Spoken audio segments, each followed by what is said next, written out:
If I told you to imagine a pre-Columbian Native American dwelling, what would you be picturing? Probably this?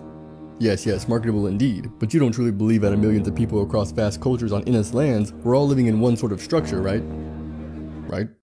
Well, teepees were Plains natives' go-to in this area, made by buffalo hide, because the Plains natives tended to do a whole lot of walking, and moving teepees just made sense since they break down in like 20 minutes. The most common Native American dwelling would have been a wigwam. You usually see this attributed to the Algonquin people, which is a large grouping of people, but still not large enough. Yes, they were made here, but they were also made here, and here.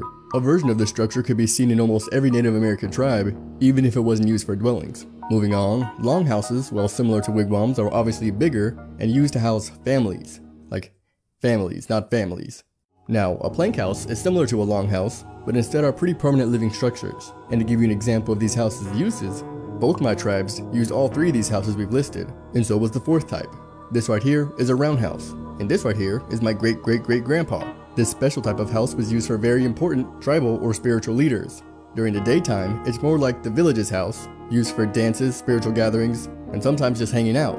And during the nighttime, it turns into someone's personal dwelling, but it's pretty uncommon out of its region. So for another extremely common type of house, a pit house, which is a grouping of houses that are partially dug into the ground.